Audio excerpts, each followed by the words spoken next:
Okay, so let's just thank you all for being here. I have the choir here. Dorcas is here. Anna's here. Connect is here. Pardon? Oh. I'm not used to these. Is that better? Okay, so just get comfortable in your seat, however is best for you. And just settle in to your body. Feel your hips on the chair, your hands in a comfortable position.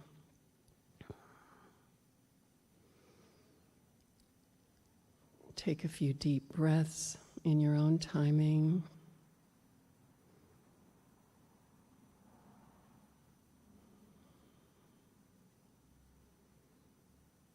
And I will ring the bell 3 times to start the meditation and ring it 3 times to end it.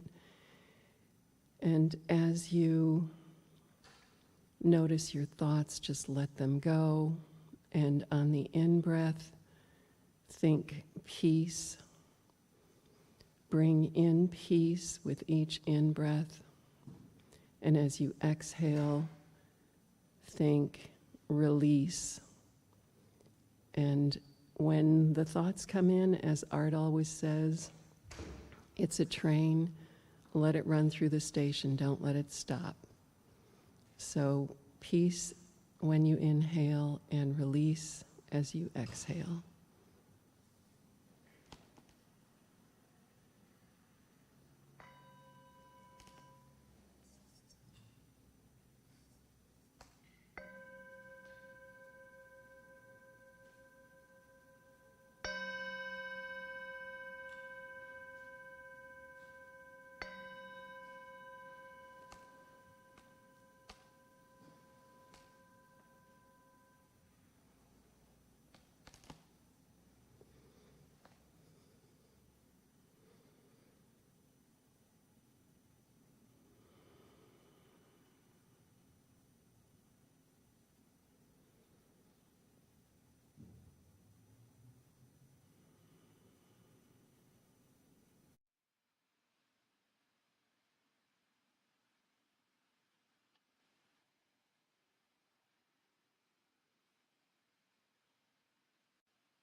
Thank you all for coming.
Give you my phone, Cindy.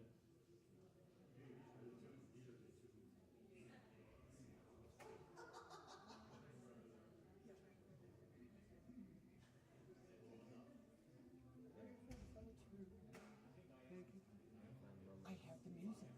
Would you like the music? Yeah, but I also have a recording. I just need the words. Okay.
Jason Myers, everybody.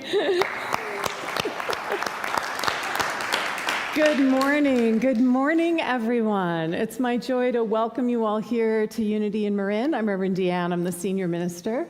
And we have quite a treat in store for you this morning because our choir is in the house. Can we get some love for the choir? So without further ado, I'm going to invite you to just sit back, and the choir is going to bring us into the sacred space.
This is our choir, you guys.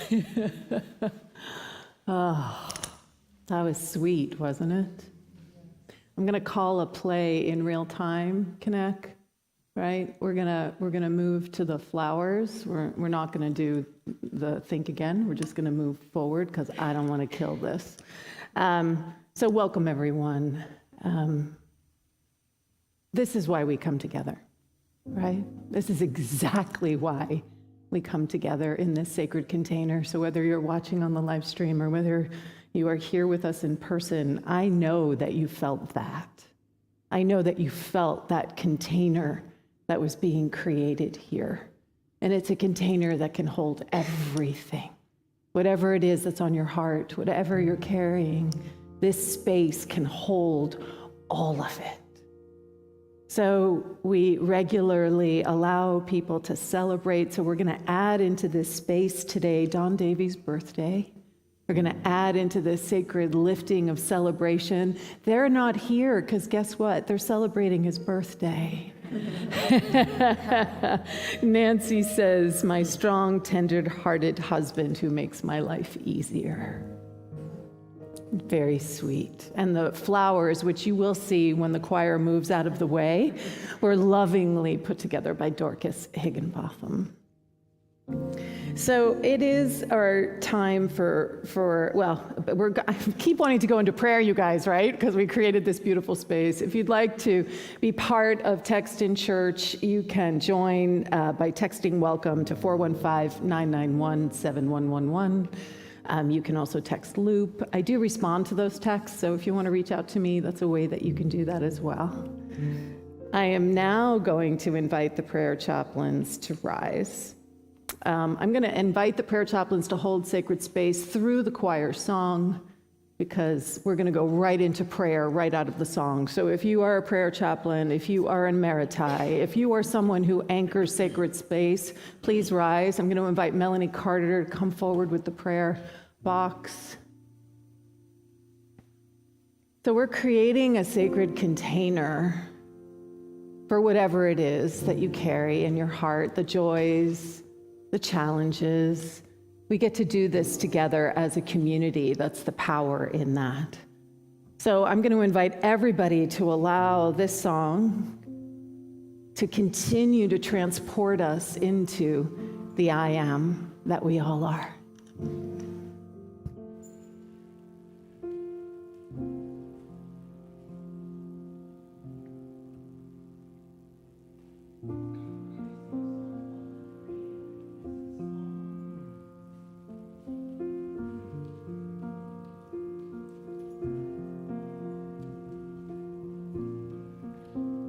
We're going to sing a song called Let the Rain of Your Presence Fall on Me. I invite you to close your eyes and to feel the presence of God within, surrounding, emanating, and feel the words as the choir sings it.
hear you guys.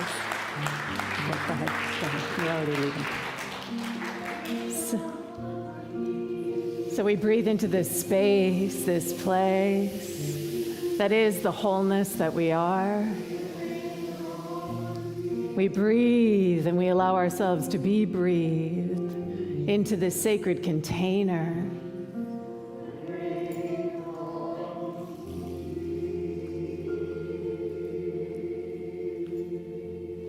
Breathing into this sacred holiness that has been made manifest in time and in space. We open our hearts, we quiet our minds.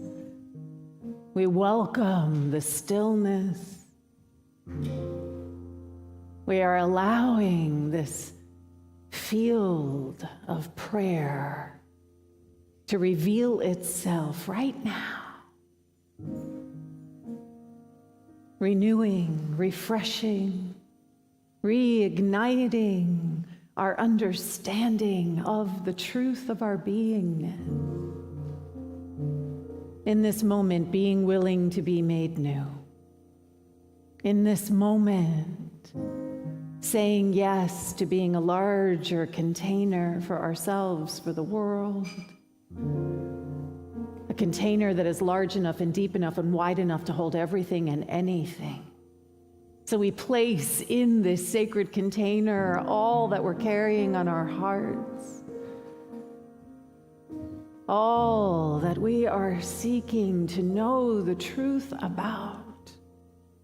We place Iran. We place anyone who is in need of healing and wholeness.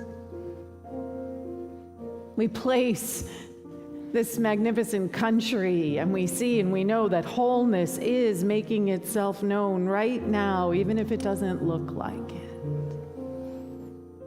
We place whatever we are holding in our hearts. We see prosperity and abundance. We see compassion and tenderness. We see connection and community growing stronger and more palpably present. And we see our principles of love, of truth, of freedom, of joy made new within each of us individually, within Unity and Marin collectively, and within this world. For there is only one mind, one heart, one breath. How grateful I am to know this truth. How grateful I am for this magnificent community where we know right now that the presence is palpably present as our life. And so it is. Amen. Ashe. Peace and blessings, everyone.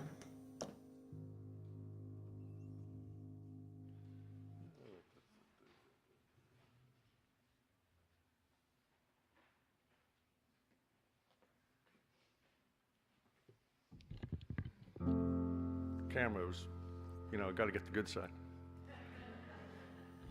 Good morning.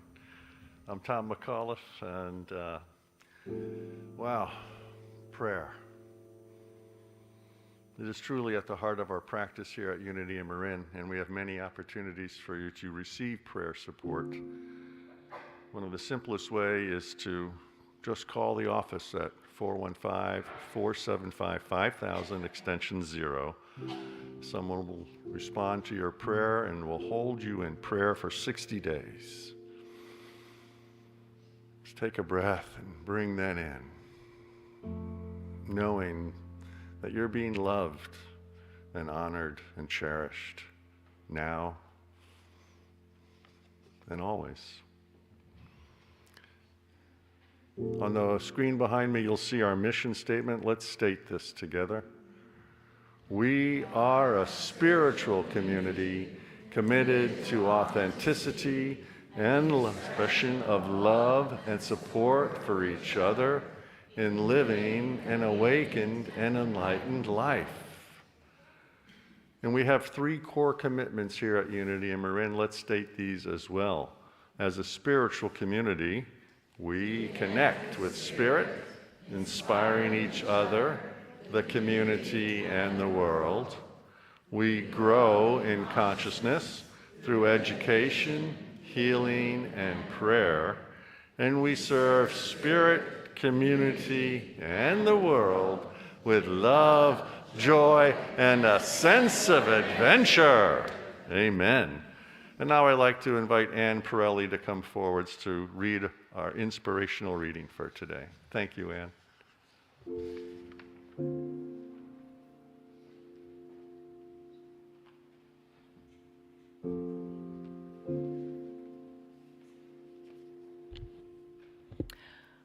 Ani Chana, that's my name in Hebrew. Today is the Jewish New Year. Rosh Hashanah, Rosh means the beginning or the head. Hashanah is the new year, it's the Jewish New Year. So I will be reading today. I see better without my glasses.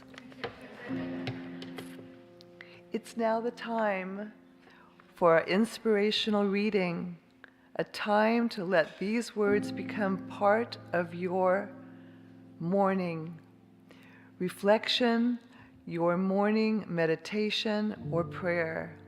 I invite you in this moment to take a deep breath and to pause, to close your eyes if you wish. I invite you to let these words become your words. The affirmation for today is, today I reclaim and renew my values of nuance, curiosity, and respectful disagreement. Today is Rosh Hashanah, the Jewish New Year. It marks the start of the days of awe, sacred time to go within and re-examine the past year so your next year is one of more peace, more love, and more connection. With so much polarity in the world today, how can we make a difference? How can we be open to dialogue and debate, and yes, even conflict, rather than being locked into dogma and doctrine? Conflict, when handled in a thoughtful, healthy, and sensitive way, is a good thing. Tension and disagreement can lead to positive transformational outcomes, such as creativity, growth, and balance. Conflict is the key to building a diverse and dynamic community, one that is inclusive and welcoming, a place where minorities' opinion are not disrespected or trampled on. We need all those voices. We need the dialogue, the debate, and the disagreement. Forging a dynamic and peaceful future is a communal effort. Conflict is an inevitable part of this process. It is not something we should avoid or fear. Let us release our fears of conflict and reclaim and renew our values of nuance, curiosity, and respectful disagreement. And now let us take this into a time of peace.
Once again, the affirmation for today is, today I reclaim and renew my values of nuance, curiosity, and respectful disagreement.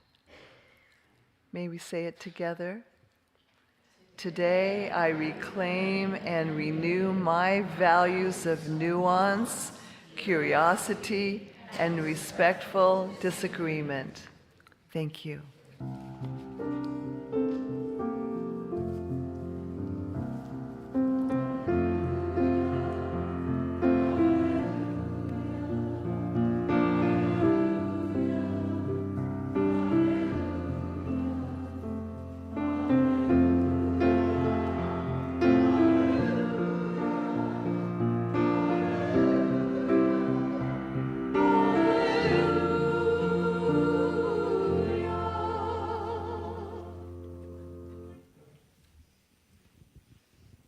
The choir is going to sing a medley, and they will tell you that I'm notorious for liking a couple of songs and sticking them all together. And so we're going to sing a medley of two songs, More Love, More Power, and Draw Me Close to You. And Draw Me Close, the second part, was written by a minister, Kelly Carpenter, who reached a point in their service where he thought, even though he really loved the ministry, he was so caught up in the doing all the things that he needed to do, that he lost sight of the being and the relationship. And so he wrote this song out of that.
Wow. You know, synchronicity is an amazing thing, right? I send Cindy what I think I'm going to talk about like a month in advance. And it really is interesting how things just come together when we're actually sort of open and willing to be guided by that wisdom that is always available to us. So that particular song, which totally got me, by the way, you guys, really is the heart of what I want to speak to today, which is about how do we actually show up for each other? Like really, not sort of, not kind of, not from our place of safety and understanding what we think the world can be, but how do we actually show up in real time with what is actually going on for people in the world, in our own life, and yet hold the higher watch at the same time. So this week, we're looking at this idea of constructive conflict. Anyone else have sort of a moment with that? Constructive conflict. Especially for spiritual communities, we're conflict averse. Conflict is bad, peace is good. We're supposed to be Om Shanti Om, I don't move off of my center. And so what can happen in spiritual communities is if we bypass around the idea that conflict actually is in service to our greatest and highest good, if we bypass around that concept, then we're missing out on a whole avenue for growth and expansion. So all too often, we are this, right? And in this corner, still undefeated, Frank's long-held beliefs.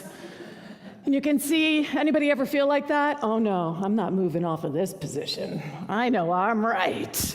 And if anybody comes at me, I'm gonna come out swinging, right? So I know that we have been working together as a community around this for 3 weeks now. And I have been listening and hearing. Now I know that within the book itself, there are some people who might actually like or dislike or not so crazy about Adam Grant's book itself. But what I have heard universally from everyone is this idea of rethinking is just so powerful.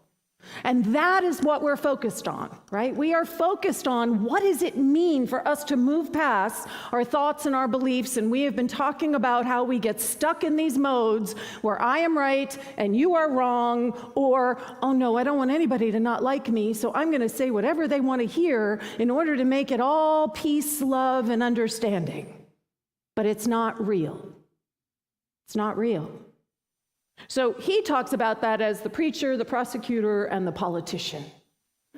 And we all step into these modes. And the idea, what we're practicing right now as a community, is that we're listening and watching for when we step into these modes. What is it that triggers the, oh, no, I am right in our heart? What triggers us into these spaces where we're not actually able to be present to constructive conflict, to constructive conversations? The other big piece that Adam Grant has, let me put it this way, Adam Grant talks about it, and I am making it a big deal, which is that who we are is not a question of our opinion, but who we are should be based on what we value. And when we keep coming back to that again and again and again, it provides an avenue for growth for ourselves, for other people, and more importantly, I believe, so that we can create a truly safe space for those who come into our community, for those who come into our orbit. How do we actually create a space that is large enough and deep enough and wide enough to hold all of it? And it asks us to be grounded in our values, not in our opinion about something. So it is Rosh Hashanah, right? L'Shana Tova. Everybody say that back to me. L'Shana Tova. It means a good year. May it be a good year, right? And I'm holding that for all of us, that may it be a good year. And I know that some people have been sharing with me how this idea of rethinking and thinking again has been challenging. Anybody in here finding it challenging? Right? This idea of like, oh, wow, I actually do that. Oh, wow, look at my bias there. Oh, wow, I wasn't paying attention, and look at what I stepped into because I wasn't paying attention in that moment. It can be challenging when we're asked to examine how we are actually showing up in the world, and that's what we're inviting ourselves into. And again, remember, we're doing this in a safe space with each other. As I talked about last week, is it okay to make a mistake? Yeah. Is it okay to be wrong? Yeah. Right? I don't know how many, I've been talking to people and, oh, I saw that I do this, and now I'm beating myself up. I'm feeling shame and guilt, and I'm feeling not enough. And when you're doing that to yourself, guess what? You're prosecuting yourself. You're making yourself wrong. And that is not the mode we want to be in, either for ourselves or for how we're interacting with the world. So there's a ritual that happens on Rosh Hashanah. Now, the thing to keep in mind is that there are millions of people on the planet right now who are stepping into Rosh Hashanah and stepping into the days of awe, and it is a time of deep introspection. For the Jewish faith, the days of awe are the 10 of the holiest days of the year. Now, that energetic is available to all of us. What is being created by those people who are sitting in prayer and doing the work within the structure and understanding of their faith tradition is creating an opening for us to be able to access for ourselves. We get to ride that wave that is being created right now. So there is a ritual that happens today on the day of Rosh Hashanah, right? Which is called tashlich. And what that is where you go to a moving body of water. Jews love rituals. You go to a moving body of water, and you take, typically we use breadcrumbs or pieces of bread, and you sit there and you throw into the water whatever it is that you don't want to carry anymore. It's kind of their version of the burning bowl, right? And so I want to offer that practice to this community as when you find yourself beating yourself up, when you find yourself prosecuting yourself for the things that you're noticing about how you automatically have been moving through the world, how the autopilot of your life is becoming obvious, and perhaps it's hard to see the autopilot of your life.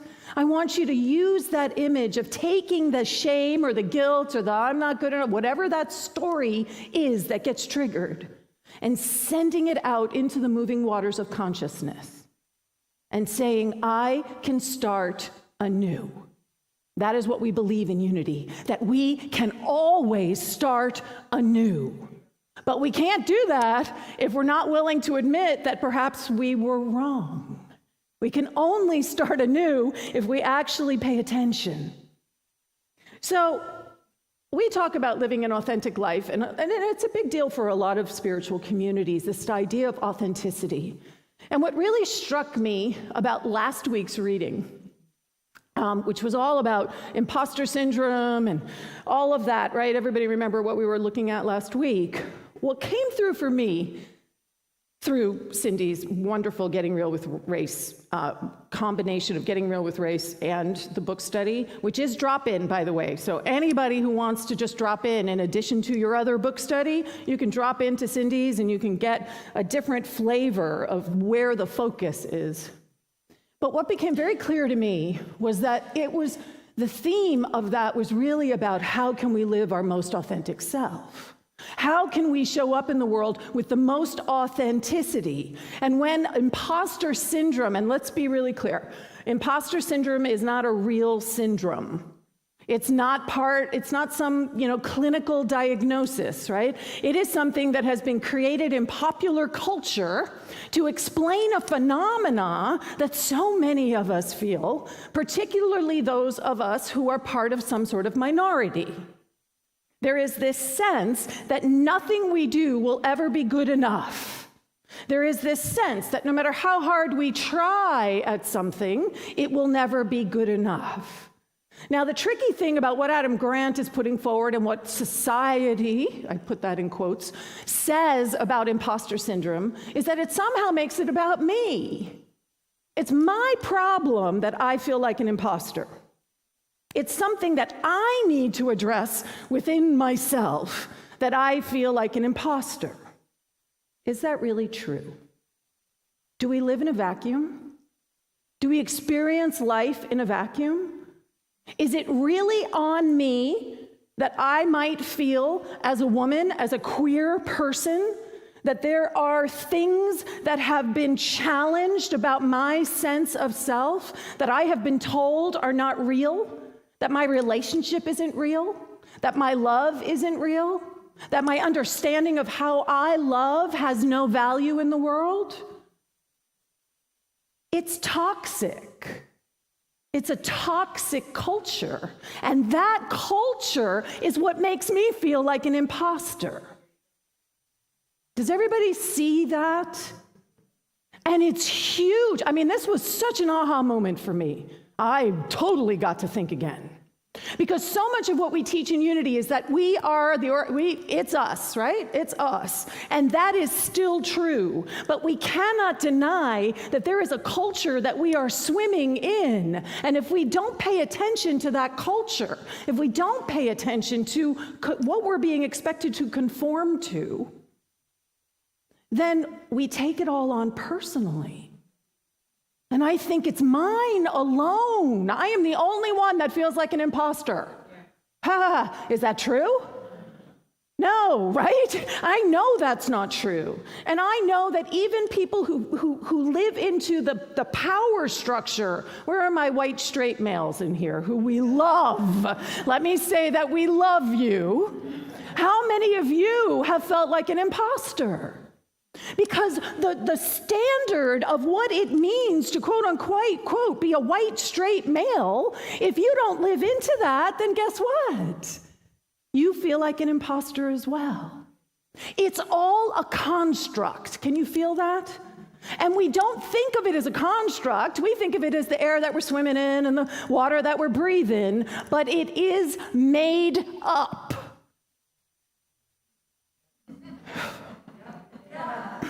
Can I get an amen? Because here's the truth. Authenticity is the enemy to conformity. And conformity keeps us powerless. Conformity makes us just go along with whatever's going on in the world. Authenticity invites us to step into something in a very different way. And it makes us uncomfortable. To be our most authentic self means that we have to stand there. And we have to let people not agree with us. We have to let people not like us. We have to let people do whatever people are going to do. But if we can stand in our own authenticity, then we are actually bringing healing and medicine to the planet. Now, here's the piece that I think is important to us as a community. Do we want to be a toxic community?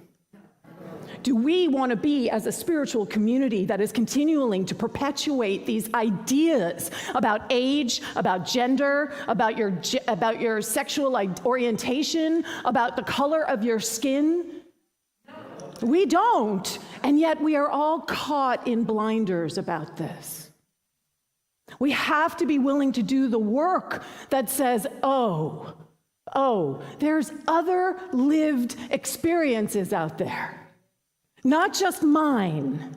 And just because it doesn't line up with my lived experience does not mean that that lived experience is any less valid or any less important. It is the diverse voices that actually are going to make us as a community grow and be dynamic and be impactful in the world. All right? I'm on my preacher mode today. Can you feel it? So, values versus opinions.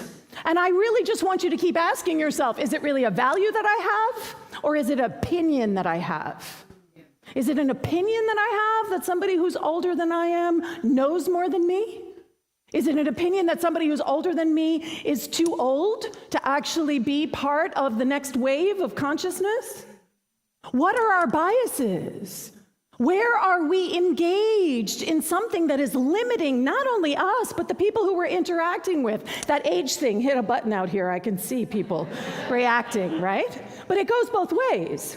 Our biases can be that being older is a wonderful thing, wise elder, or our bias could go the other way, which is, oh boy, those people, right? They're just so not with it. But they're just opinions. They're just opinions about something. They're generalizations about something. So what if we're focused on the lived experience? What if we're focused on creating space for everyone? And I know that that seems really hard. But as a spiritual community, I honestly believe that this is our calling. That we are being invited to hold that high watch that truly builds a world for everyone. And the place we have to start is right here with each other. Right? This is where it begins. This is where it starts. So I used this quote last week, and I'm using it again because I think it's just so important. If the gut response is to deny the existence of the problem, the conversation never happens. The answer has been marked and won't be changed. So all of those times in your heart this is not about being a bad person. Can I make that clear? But all those times when you were like, oh, well, other people do that, but I don't do that. I'm not one of those people, and then you just move on? Well, guess what? You're actually not engaging in the conversation.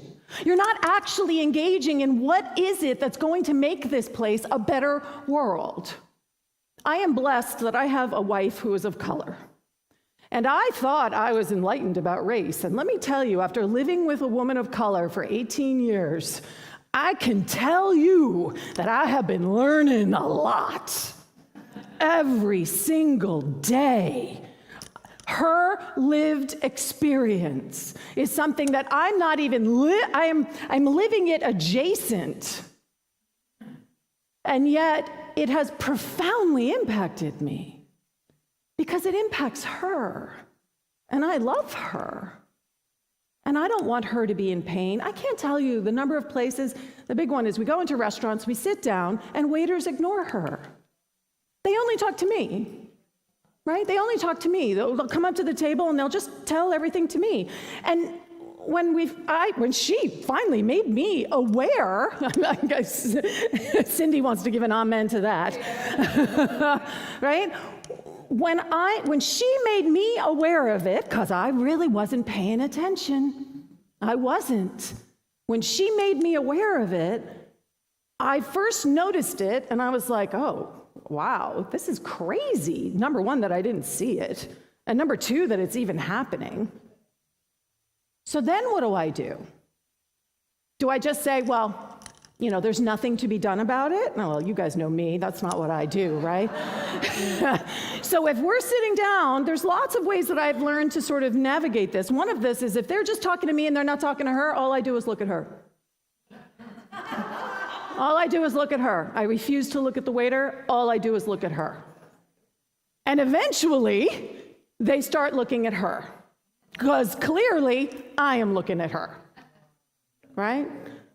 We walk up to a place to buy something at a counter, never fails. They're not going to ask her if she needs help before they're going to ask me.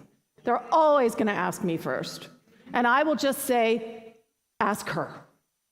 She's right here. Ask her. Not in a mean way, not in a confrontational way, but in a, she's right here, talk to her. They put the check down in front of me, you guys. I mean, what is wrong with people? That is just crazy as far as I'm concerned. I'm not going to have anything to do with that check. That is her purview. That is her purview. So if we don't recognize the existence of the problem, we cannot even begin to have the conversation.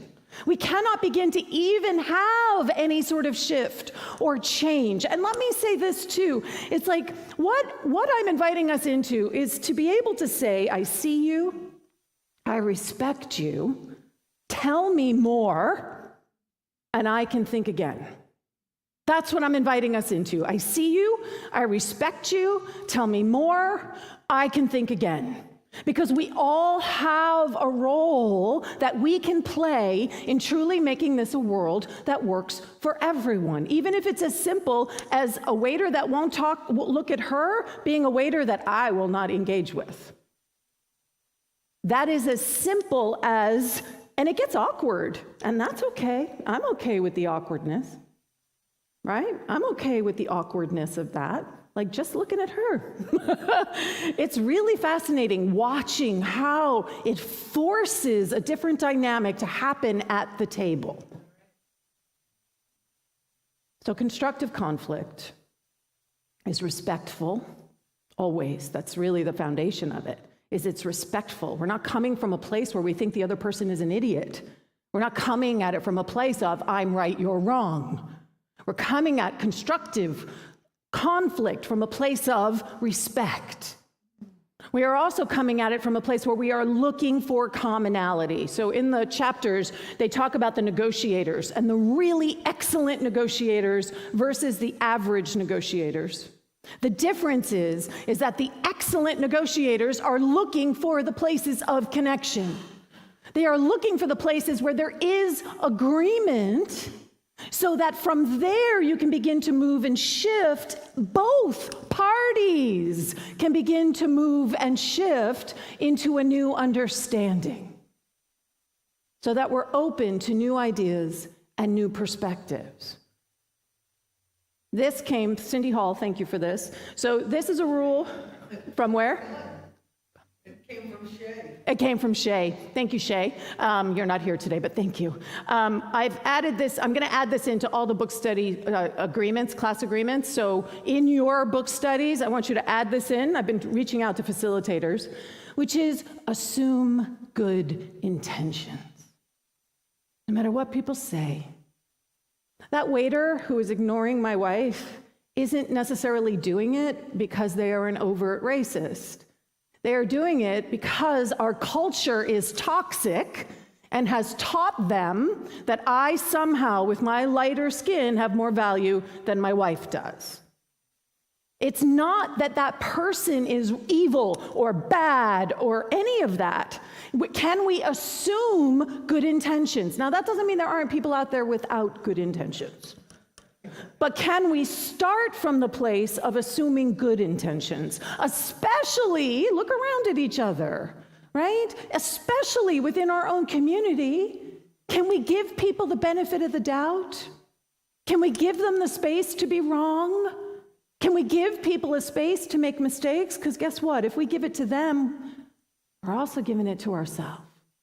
And who would we be if we were okay with being wrong and we didn't carry it around with us and whip ourselves and punish ourselves and send ourselves down into that dark hole? Y'all know what I mean with the dark hole, right? That self-recrimination. Oh, why did I? I should have. Oh, why didn't I? What if we can actually create a space where it's okay to be wrong and to own what is ours to own? To own that it's something I need to learn. It's something I need to grow into. And in that growing, being willing to change. That's the biggest piece. I teach advocacy and allyship for LGBTQ+ throughout Unity, nationally and in the region and at different churches. We're going to do it in January, everybody. And one of the things that shocks me over and over and over again is I do a lot of talking about pronouns, which I'm going to talk more about next week too. But I talk about pronouns and I talk about what it's like to have your identity constantly under attack. To constantly have people not honoring your authenticity. And all of these Unity communities are beautiful, and they nod and they smile and they say yes. And I say, you want to know the simplest thing you can do? In your Zoom, add your pronouns after your name. How hard is that? Right? How hard is that to add your pronouns after your name? And people say to me, but everybody knows my pronouns. Do you hear the bias? Just because your identity aligns with what people send back to you does not mean that we can't create a safe space for those who necessarily don't get that gift all the time. How hard is it to put your pronouns in there, which says, I'm a safe space, which says, I understand that people are going to make assumptions about things, and I'm willing to help draw a line so that those opinions about looking a certain way means that your gender is a certain thing can be broken open. And I got to tell you, I go back a couple months later. Do you know how many people actually have pronouns in their Zoom chat, in their Zoom name? 0. 0. Because it's not really impacting me. It's not part of my lived experience. So if it's not part of my lived experience, then it must not be that important. That's what we do, right? It's not part of my lived experience. It's not part of my friend's lived experience. Well, you're never going to get a larger circle of friends if you don't open up. If you don't open up and say, I'm a safe space for those who perhaps are constantly under assault. Imagine what it would be like to constantly be under assault for the color of your skin, for your gender identity, constantly. So can we create a space that truly is welcoming and inclusive? And yeah, it means that we have to step out of our comfort zone. It means that we have to ask questions, which I'm available for. You can come talk to me anytime about pronouns. What are you talking about, DeeAnn? I'll be happy to talk to you, right? So avoidance of conflict is not peace. Really take that in. Avoiding conflict is not peace. Engaging with diverse perspectives is how we grow. And as a society, we have lost the nuance, we have lost our capacity to be able to have respectful disagreements. We do not know how to do that anymore. So my invitation to all of us is that we take that on. And that we just practice, we can practice right here because we can make this space safe, right? That we practice right here. You want to tell me there's nobody in here who you've had some conflict with ever? I don't believe it. Avoidance of conflict is not peace. So how do we actually create a container where we can all grow? So because it's Rosh Hashanah, I'm bringing in all the Jewish stuff today, right? So there is a story in the Talmud. So the Torah is very important in the Jewish tradition, but almost as important, or actually more important, is the Talmud, which is where all the commentary about the Torah goes. And the Talmud is like centuries of commentary. And Jews love to argue, right? It's sort of built into the DNA to question everything, and they will argue. Present-day scholars will argue with 3rd century BCE scholars who wrote in the Talmud, right? So that questioning, that constant looking is built in. And there's a story in the Talmud about these two what would you call them, Anne? 2 schools of thought within Judaism. Hillel, and I can't remember the name of the other one. And they're often at odds. They often do not agree on what it is that the Torah is actually saying. And they were in the midst of some sort of long-winded debate about an esoteric thing, of course, because that's what we get fixated on. And in the midst of the continued conversation, a voice spoke and said, "These and these are the word of the living God." These and these are the words of the living God. Can we make space for the ambiguity? Can we make space for what it is that we don't know, right? The paradox of our lives and how they intersect and how they come together. What it is asking of us is that we continue to open ourselves up to say, I don't know, I could be wrong, What am I assuming? How can I really listen? Listen to the lived experience. Listen to the pain of someone who is misgendered all the time. And you putting your pronouns in your Zoom thing means that they know you're an ally. Is that small? Is that insignificant? It's huge. It's huge. These are the kinds of things that we can step into where it really is about caring for each other. It really is about creating a space where each of us gets to show up as our most authentic self. These and these are the living expression of the divine. Rumi says, out beyond ideas of wrongdoing and right doing, there is a field. I'll meet you there. That's what Adam Grant is inviting us into. Inviting us into that field, that it's not about I'm right and you're wrong, but it's about stepping out into a space that is a field. I love that it's a field, because that means it's large enough and big enough and wide enough. There's room for everybody there, right? It's limitless. Nobody's gender identity is actually threatening you, right? Really not. I was reading, there was a thing on Twitter, and it said, a historical look at how men are becoming effeminate. And I thought, did I end up on the wrong side of Twitter? And I clicked on it, and it was this from newspapers that go back through the centuries about how women are becoming too manly and men are becoming effeminate. And it goes back to the 1500s. Right? The 1500s, people have been worrying that men aren't manly enough and women aren't womanly enough.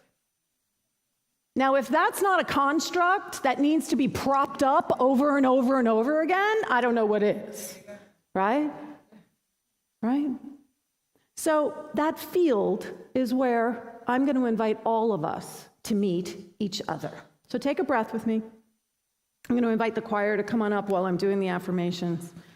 I want everybody to just breathe into this idea that we are big enough, we are caring enough, we are large enough, we are welcoming enough, we are authentic enough to make space for everyone, and that nothing gets taken away from us. So the first affirmation is, I am willing to be more authentic. I am willing to be more authentic. I am willing to be a space for your authenticity. And say that to somebody. I am willing to be a space for your authenticity. That's a good one, huh? I am willing. We have consensus. We got the approval, right? I am willing to think again. I am willing to think again. And so it is. Amen.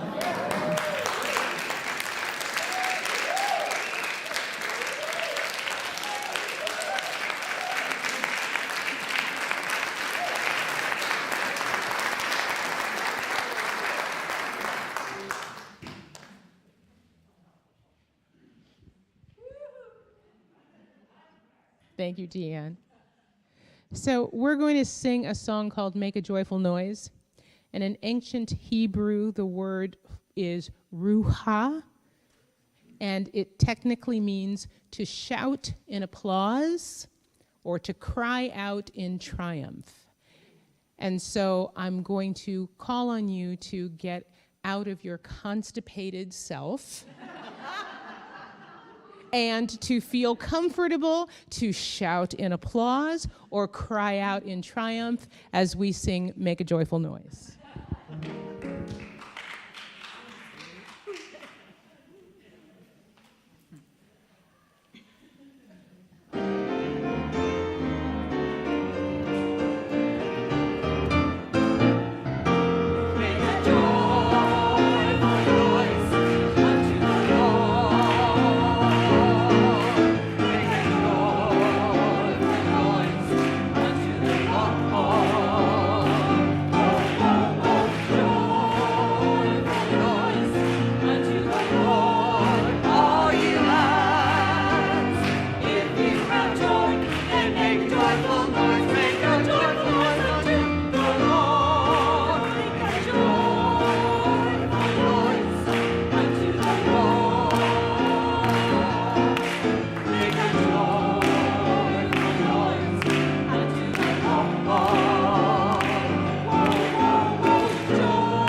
team. How do you follow that? I'm up here, I'm lost. How do you follow that? Thank you, Reverend DeeAnn.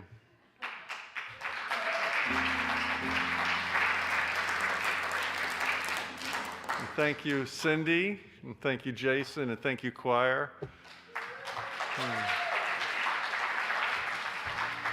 And thank you, Unity and Marin, for being here, for being who you are. Amen to you. Now is the time for giving and receiving. The ushers will be coming through with baskets. And there's a quote that came to me as I was going through this ceremony today. It's a poem by Helen Steiner Rice, and it starts like this. All of what I give away enriches me from day to day. For not by getting, but in giving, is found the lasting joy of living. So I'd like to invite the ushers to come forward and not quite yet. Not quite yet. So I just want to remind everyone that we are doing our matching donation challenge. We are doing great, and I want to keep blowing the roof off of it. And what I'm interested in is for us as a community to focus less on the dollar amount is important, but I want us to focus on consciousness. I want us to focus on the consciousness of giving that Tom spoke to, that poem speaks to so beautifully. The giving of our generosity, the giving of our light, of our love, whatever that means for you. So I give thanks for our big donors. They're amazing. But yes, we can absolutely give our big donors applause. But what is going to enable us to thrive as a spiritual community is the buy-in of everyone in this community. We cannot rest on the generosity of a few people.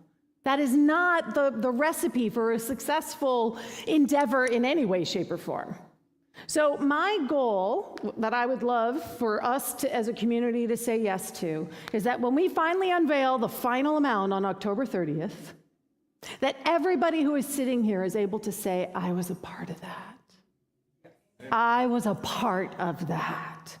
That's what I'm a part of. So we're giving in denominations of 12 in honor of the 12 powers. So $12, 120, 240, 360, 12,000, 120,000. No, sky's the limit here, folks. But we are asking that it's in addition to your normal Faith in Action or normal Sunday giving. This is our fundraiser. So this is in addition to what you normally give. This is the extra piece that we're saying, what will you say yes to? Okay? And now I'm going to turn it over to Tom. So the fall fundraiser, the $20,000 matching challenge, we're going to be collecting donations through October 30th. And Barbara Cochran, please stand. I know I saw you here earlier, Barbara. Barbara's going to be in the courtyard with a gizmo that'll enable you to make a gift either through Faith in Action pledging or through your tithe or for the matching gift. With the credit card. That's right. You can also give. Use the QR code on your screen. I do not see a QR code. The live stream folks have a QR code. There, live stream. You got a QR code. You're special. Okay. You can get in touch with unityandmarin.org/donate. You can text a gift to 84321. You can phone the office, 415-475-5000, extension 102, or you can mail a check to our offices here at 600 Palm Drive in Novato, California, and add matching fund to your check if that's your choice. So thank you for your generosity. Thank you, all of you, for your generosity. Now the ushers shall come forward. Ignore the woman behind the curtain.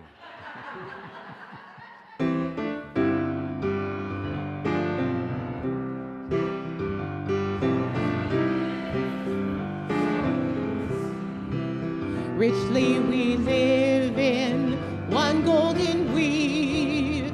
There is nothing that we can lack. We give from love, love gives it back. Just as we give, so we receive.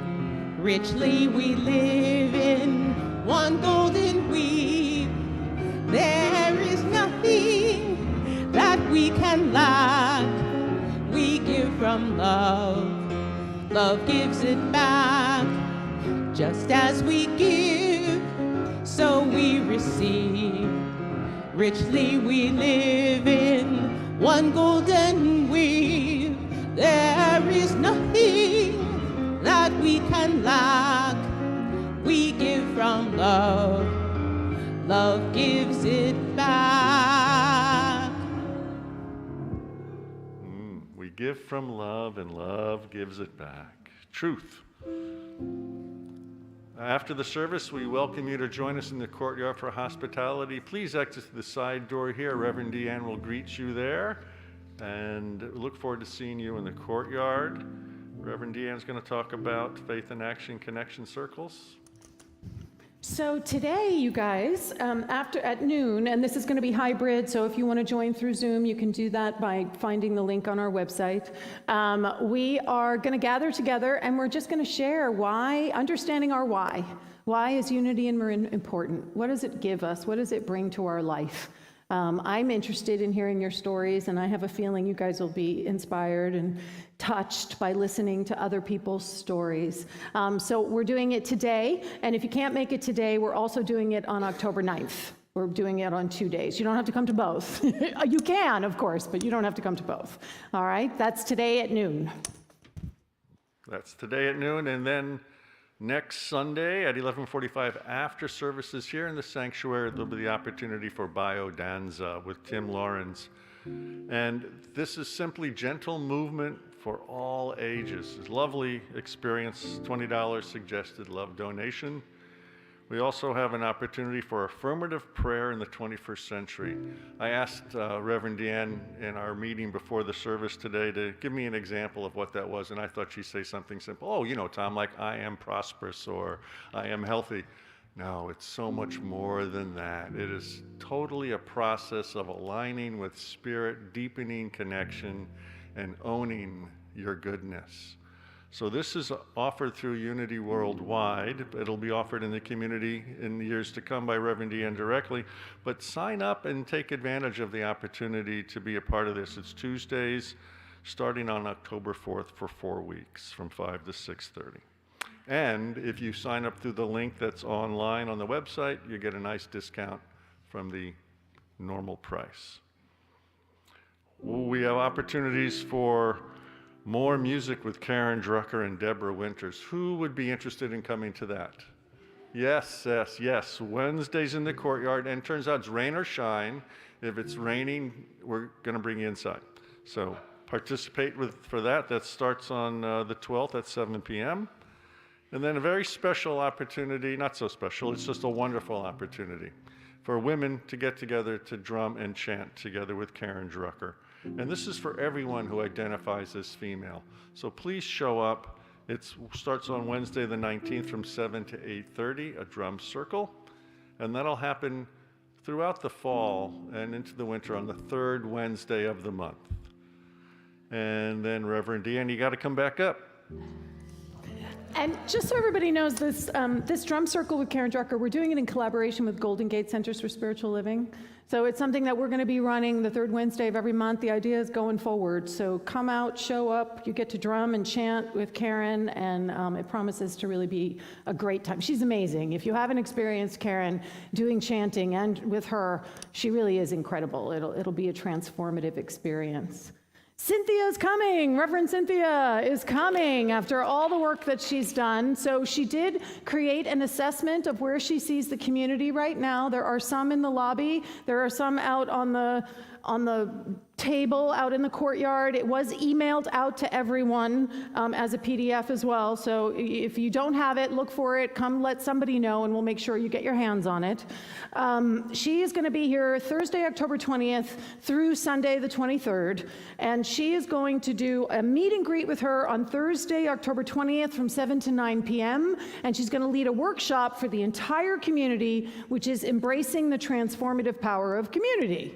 And so come, show up. All of these are free. They're open to anyone in the community who would like to join. And then she's doing 2 days of leadership development. This is for anyone who is the leader of a team here at Unity in Marin. This is for staff, board, and it is for anyone who thinks they might be interested in leadership. Right? There's no, we're open here. Anyone who would like to participate in this is welcome to. It's going to be Friday night from 7 to 9, and then Saturday morning from 10 to 1. All right? If you have any questions about any of this, come talk to me for sure. Thank you, Reverend DeeAnn. There'll be a celebration of the life of Sue Summer that'll take place on who passed away on August 13th. The celebration will be October 23rd at noon. And the organizers of this are looking for pictures of Sue. If you have any pictures of Sue that you can share, please check the website and please show up for Sue. Sue was such a dear friend and such a great teacher and inspiration to us all.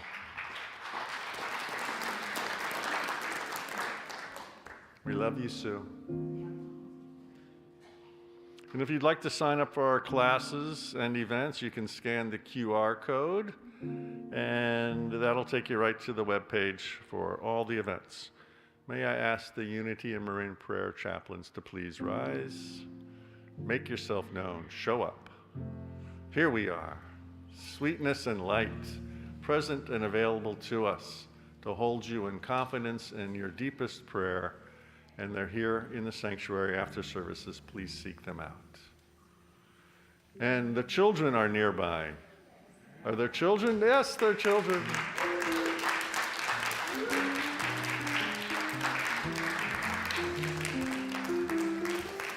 Hi, you guys. So we have a special blessing that we do for the children. Can everyone please rise? This is for the children that are here, obviously. This is also for the children that are in our lives, the children that we are in our heart of hearts, and the children of the world. So if we extend our hands and our heart, and we say and know this together, and there it is, thank you. You are the perfect expression of divine light. We love you just the way you are. And so it is. Amen. Now we're going to do our prayer for protection. The light of God surrounds us. The Lamb, the light of God. The love of God enfolds us. I am the love of God. The power of God protects us. I am the power of God, and the presence of God watches over us. I am the presence of God. Wherever we are, God is.